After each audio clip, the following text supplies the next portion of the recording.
Satyam institute of technology Beawar से मैं अनुपम Pandey applied physics के लेक्चर में आपका स्वागत करती हूँ। आज हम पढ़ेंगे समांतर पट संधारित्र। समांतर पट संधारित्र क्या है आपकी, इससे पहले हम केवल संधारित्र के बारे में देख चुके हैं कि क्या होता है। यह एक ऐसी व्यवस्था है जिसमें समान ज्यामिति व समान क्षेत्रफल की दो धातु प्लेटें अल्प दूरी पर परस्पर समांतर स्थित हों तो इसे हम क्या कहते हैं, समांतर प्लेट संधारित्र कहते हैं। मतलब दो प्लेटें जो परस्पर समांतर हैं, जिनकी ज्यामिति मतलब आकार एक जैसा है और क्षेत्रफल भी क्या है, उनका समान है। तो ये जो व्यवस्था है उसको हम क्या कहते हैं, समांतर पट संधारित्र या समांतर प्लेट संधारित्र। अब देखिए समांतर प्लेट संधारित्र की धारिता क्या होती है। इसकी धारिता संधारित्र की प्रत्येक प्लेट का क्षेत्रफल हम क्या मान के चल रहे हैं, ए।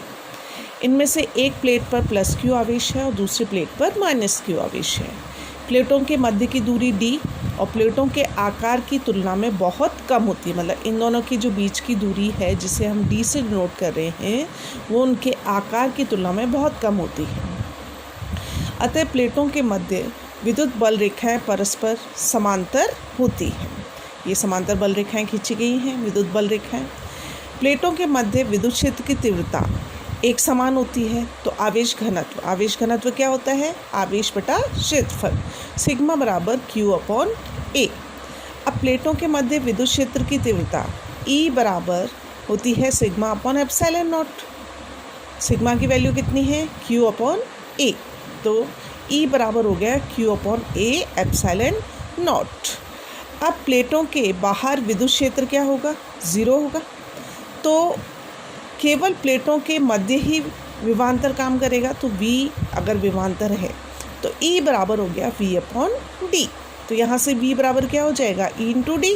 तो V बराबर E इंटू डी। E हम निकाल चुके हैं, Q upon A epsilon not. तो V बराबर हो गया Q D upon A epsilon not. अब धारिता C बराबर होता है Q अपॉन V।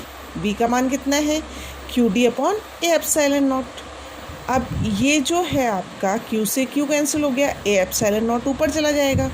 तो C बराबर यानी समांतर प्लेट संधारित्र की धारिता हो गई ए epsilon not upon D. Epsilon not से हमारा परिचय हो चुका है पहले, जो कि निर्वात की विद्युशीलता होती है। यहाँ पर हम जो मान के चल रहे हैं, इनके मध्य निर्वात मान के चल रहे हैं। यदि प्लेटों के मध्य पैरा विद्युतांक को चालक या रख दिया जाए, कोई भी माध्यम रख दिया जाए जिसका पैरा विद्युतांक का मान कितना है, एप्सिलॉन एम, तो सी एम यानी माध्यम सहित जो संधारित्र है उसकी जो धारिता हो जाएगी A epsilon M upon D. जहाँ पर एप्सिलॉन एम की वैल्यू क्या होगी, A epsilon not epsilon R upon D, जहाँ एप्सिलॉन आर क्या है, उसकी आपेक्षिक विद्युतशीलता। तो इस तरीके से हम समांतर प्लेट संधारित्र की धारिता को डिफाइन कर सकते हैं। C बराबर ए एप्सिलॉन नॉट अपॉन डी, ये हमारे पास आता है समांतर पट संधारित्र की धारिता। नेक्स्ट है अपना संधारित्रों का समायोजन। देखिए संधारित्रों का समायोजन दो प्रकार से होता है, एक तो श्रेणी क्रम समायोजन और दूसरा समांतर क्रम समायोजन। देखिए श्रेणी क्रम संयोजन में क्या होता है कि जैसे आपके संधारित्र है तो संधारित्र का सिंपल दो प्लेट्स होती हैं आपकी, और इसमें दोनों प्लेटों पर समान लेकिन विपरीत प्रकृति का आवेश होता है। तो श्रेणी क्रम संयोजन के अंदर क्या करते हैं हम, जैसे सबसे पहले संधारित्र की दूसरी प्लेट, पहले संधारित्र की दूसरी प्लेट दूसरे संधारित्र की पहली प्लेट से, तथा दूसरे संधारित्र की दूसरी प्लेट तीसरे संधारित्र की पहली प्लेट से, और इसी प्रकार सभी को जोड़ा जाता है। ये संधारित्र का क्या कहलाता है, श्रेणी क्रम संयोजन।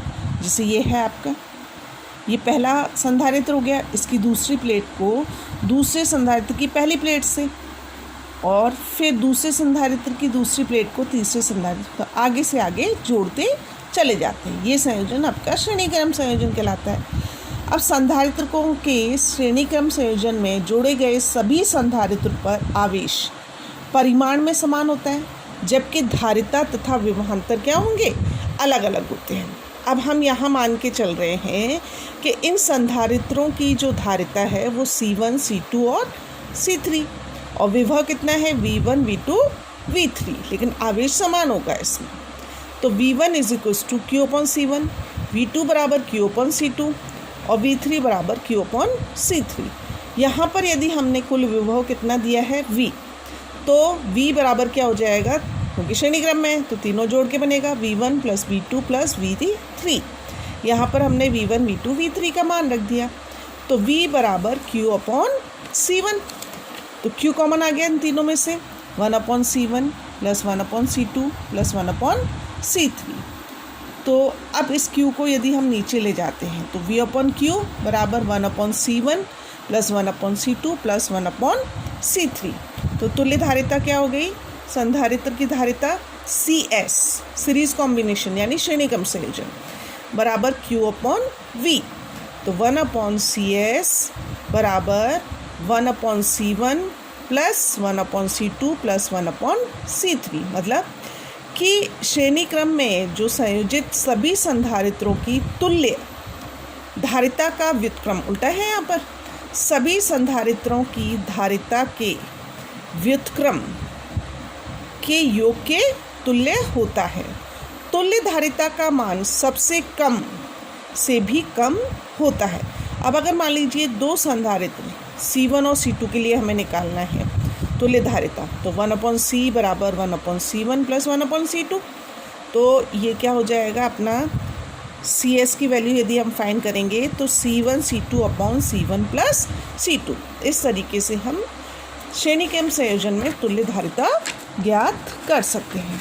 नेक्स्ट है आपका समांतर क्रम संयोजन। देखिए समांतर क्रम संयोजन में आपका क्या है कि इसके अंदर समांतर मतलब एक दूसरे के साथ जुड़े हुए हैं, तो सभी संधारित्रों की पॉजिटिव प्लेटों को एक साथ किसी एक बिंदु से जोड़ दिया जाता है और सभी नेगेटिव जो दूसरी प्लेटें हैं उनको एक साथ भू संपर्कित कर दिया जाता है।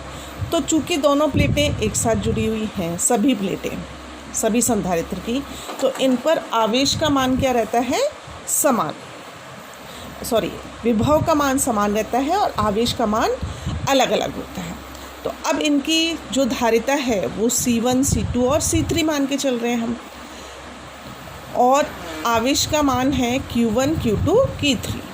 विभव V है तो Q1 बराबर C1V, Q2 बराबर C2V और Q3 बराबर C3V। अब कुल आवेश हमने Q अगर दिया है तो Q बराबर Q1 plus Q2 plus Q3। तो Q इज इक्वल्स टू मान रख दिया हमने इन तीनों का, C1V plus C2V plus C3V। तो C1 plus C2 C3V common आ गया। और तुल्य धारिता यदि CP है पैरेलल कॉम्बिनेशन यानी समांतर क्रम संयोजन में, तो Q बराबर CP इंटू V। तो CP बराबर हो गया C1 plus C2 plus C3, क्योंकि V से V कैंसिल हो जाएगा दोनों साइड से। तो इसका मतलब समांतर क्रम संयोजन में तुल्य धारिता अलग अलग संधारित्रों की धारिताओं के योग के तुल्य होती है।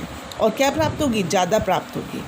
तो तुल्य धारिता ज्ञात करने के लिए जैसे आपको कुछ क्वेश्चंस दे रखे हैं मैंने यहाँ पर C1 और C2 जिसकी धारिता 2C है, इसकी धारिता C है, C3 की धारिता C है, इनकी तुल्य धारिता ज्ञात करें। तो इन दोनों की पहले समांतर क्रम से, फिर जो आएगा उसकी हम इसके साथ श्रेणी क्रम से तुल्य धारिता ज्ञात कर सकते हैं। इसी तरीके से एक और क्वेश्चन दिया है आपके लिए।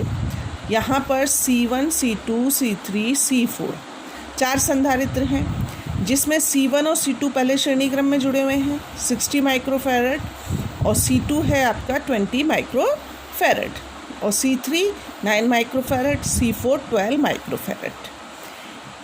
इसको हमने 120 वोल्ट से जोड़ा हुआ है। तो आपको क्या ज्ञात करना है, एक तो A और B के मध्य विभव ज्ञात करना है, इस पूरे सर्किट के लिए तुल्य धारिता ज्ञात करनी है, और साथ ही जो C2 है उसके ऊपर आवेश का मान ज्ञात करना है। ये क्वेश्चंस आप करके देखिएगा, और इस प्रकार से आपका संधारित्र से संबंधित सभी चीज़ें एक्सप्लेन कर दी गई। धन्यवाद।